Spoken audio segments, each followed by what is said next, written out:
வணக்கம். இந்த விழி நம் நற்பணி இயக்கத்தாருக்கு மட்டுமல்ல, அதில் இல்லாத ரசிகர்களுக்கும், முக்கியமாக காசுக்கு விலை போகாத தமிழக வாக்காளர்களுக்கும் கூட. ஊரே கூடி ஊழல் ஊழல் என்று ஓலமிட்டதை ஊடகத்தில் கண்ட பின்பும் சாட்சி உண்டா, ஆதாரம் உண்டா என கேட்கும் குணாதிசயம் கல்லுளி மங்கார் போன்ற ஊழலார்க்கே உரித்தான குணாதிசயம். ஆதாரத்துடன் வா, அரசியலுக்கு வா என்று அறைகூவல் விடும் தம்பிமார்கள் தெரிந்தோ தெரியாமலோ என்று இந்தி திணிப்புக்கு எதிராக குரல் கொடுத்தேனோ அன்றே நான் வயதுக்கு வராத அரசியல்வாதிதான். நாற்காலி மோகத்தில் பத்தையும் பறக்க விட்டு அடுக்குமொழியில் அறிவுரைகளை அள்ளி வீசுபவர்கள், ஊரறிய கைக்கூலி வாங்கி கடமை செய்ய மறந்தவர்கள் என்னை வரி ஏய்ப்புக்காக நடவடிக்கை எடுப்பேன் என்று மிரட்டுவது ஒருங்கே கோபத்தையும் சிரிப்பையும் வர வைக்கிறது. ஆதாரத்துடன் சொல்ல வேண்டுமாம், அமைச்சர் கட்டளை இது. ஊரெல்லாம் கேட்ட ஊழல் பற்றிய ஓலம் அதற்குள் மறந்திருந்தால் நினைவுபடுத்த மக்களே இருக்கிறார்கள். நடுவில் நான் எதற்கு பூசாரி?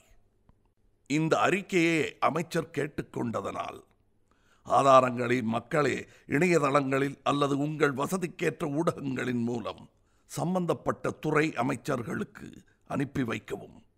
இது ஒரு வேண்டுகோளே.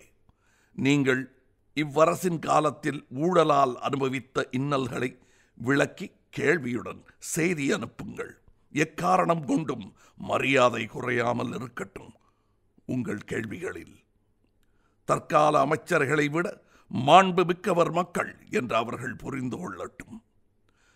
குறைந்தபட்சம் சில லட்சம் கேள்விகள் நிச்சயம் வரும். அத்தனை கேள்வியாளர்களையும் கைது செய்வீரோ அல்லது பதில் சொல்வீரோ பொறுத்துத்தான் பார்க்க வேண்டும். நிற்க செய்தி சரியாக புரியாதவங்களுக்கு ஊழலே இல்லை நிரூபி பார்ப்போம் அப்படின்னு அமைச்சர் கேட்டார்ல, ஊழல் இருக்குன்னா எழுதி அனுப்பிடுங்க. கார்டு கவரில் கடுதாசியில் வேணாம், கிழிச்சு போட்டுட்டு போயிட்டே இருப்பாங்க. டிஜிட்டல் யுகம் இது, டிஜிட்டலாக பதிவு செய்யுங்க. ஆனால் மரியாதை தவறாமல் அதை செய்யுங்க. எல்லா துறைக்கும் மக்கள் குரல் கொடுப்பார்கள். என் துறைக்கான ஊழலை நான் சுட்டி காட்டுகிறேன்.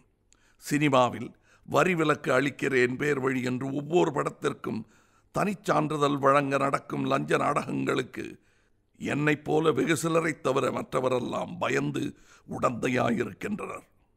இது என் குரல். துணிவுள்ள சினிமாக்காரர்கள் மட்டுமே குரல் கொடுத்தாலே அரசின் ஊழல் பாத்திரம் பொங்கி வழியும். மக்கள் மந்தைகள் அல்லர். மக்கள் குரல் கேட்கும் மாண்பை தயவு செய்து எய்துங்கள். விரைவில் அது கேட்கும் தெளிவாக. உங்கள் நான்.